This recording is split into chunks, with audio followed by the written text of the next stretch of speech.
அம்மா சொல்லுங்க.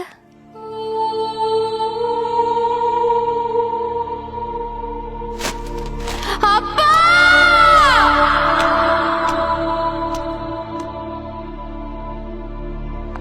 ஹே வித்யா, என்னடி கிளாஸுக்கு போகாம இங்க உட்கார்ந்துட்டு இருக்க? மனசே சரியில்லடி. இங்க பாரு, அப்பா இல்லங்கிறது பெரிய லாஸ் தான். அதுக்காக அதையே நினைச்சிட்டு இருக்க முடியுமா? அப்பா இல்லன்றதை விட இப்ப பணம் இல்லன்றதுதான் பெரிய பிரச்சனையா இருக்கு. உங்க அப்பா கவர்மெண்ட் சர்வன் தானே, இன்னுமா செட்டில்மெண்ட் கிடைக்கல? அதுக்காக தான் நானும் அம்மாவும் 2 மாசமா போராடிட்டு இருக்கோம்.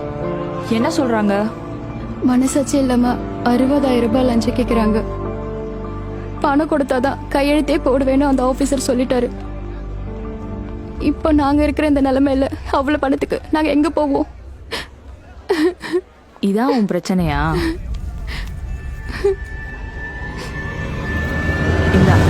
இந்த செயினை வச்சு முதல்ல உன் பிரச்சனையை சால்வ் பண்ண. வேணா ரேஷ்மா, புடிடி.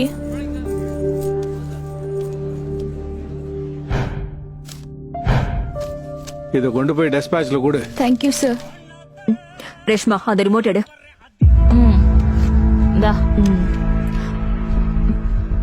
ஏய், உன் செயின் எங்க? செயின் மேல இருக்குமா? மேலையா? ஏய் நில்லடி. செயின் எங்கன்னா ஏதோ ஒளர்ற, அப்படியே எஸ்கேப் ஆகி பயந்து ஓடுற. செயின் எங்க? மேலதாமா இருக்கு. உண்மையை சொல்லு, செயின் எங்க? சொல்லுடி. அது வந்து என் ஃப்ரெண்டுக்கு ஒரு ப்ராப்ளம், அவளுக்கு கொடுத்துருக்கேன். அவ கூடிய சீக்கிரம் கொடுத்துறேன்னு சொல்லிருக்காப்பா. 3 பவுண்ட் செயினை உன் ஃப்ரெண்டு கிட்ட கொடுத்துருக்கியா? அதோட வேல்யூ என்னன்னு தெரியுமா? அதை சம்பாதிக்க நான் எவ்வளவு கஷ்டப்பட்டிருக்கேன் தெரியுமா உனக்கு? யாரு உன் ஃப்ரெண்டு? வித்யா. அம்மா ப்ளீஸ். வித்யா, வித்யா வா ரேஷ்மா. அம்மா, அம்மா சுமாரு. நான் சொன்னல ரேஷ்மாமா. வாங்க உள்ள வாங்க. நான் ஒண்ணும் வீட்ல விருந்து சாப்பிடறதுக்காக வரல. இறக்கப்படுற ஏமாந்தவங்க யாராவது கிடைச்சா அவங்க கிட்ட உங்க சென்டிமெண்ட் கதையை சொல்லி அசந்தா நகை பணம்லாம் புடுங்கிறது. இப்படி எத்தனை பேர் கிளம்பி இருக்கீங்க? இல்லம்மா. என்னம்மா நீ? வாய் முறை. என் பொண்ணு கிட்ட வாங்கினா நகையை கொடுங்க. என்னங்க என்னன்னு வந்து கேளுங்க.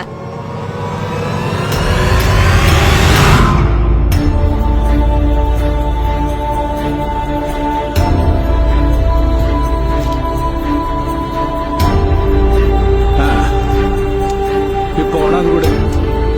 இது அப்பயே கொடுத்துருந்தீங்கன்னா உங்க அப்பா அம்மா 2 மாசத்துக்கு முன்னாடி உங்க கைக்கு வந்து சேர்ந்துருக்கும்ல.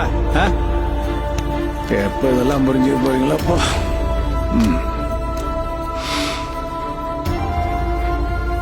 இதை கொண்டு போய் டெஸ்பாச்ல கொடு. Okay sir. இன்னும் 1 வாரத்துல உன் பணம் வந்துடும். Thank you sir.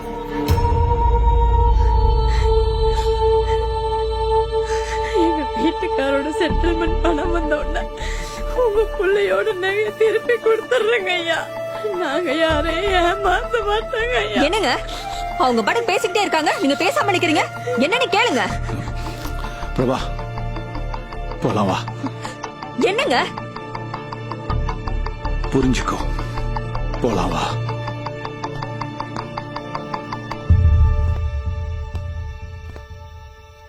சாரிம்மா, ஒரு நிமிஷம். லஞ்சம் வாங்குறது சம்பாதிக்க கிடைச்ச ஒரு ஈஸியான வழியா தான் எனக்கு தெரிஞ்சது. ஆனா அதுக்கு பின்னாடி இத்தனை பேரோட வலியும் வேதனையும் இருக்கும்னு எனக்கு தெரியல. இன்னைக்கு அதை ரியலைஸ் பண்ணிட்டேமா.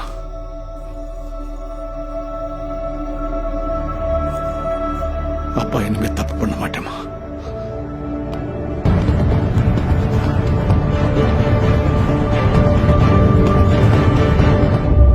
ஊழலற்ற தமிழகம், இதுவே எனது லட்சியம்.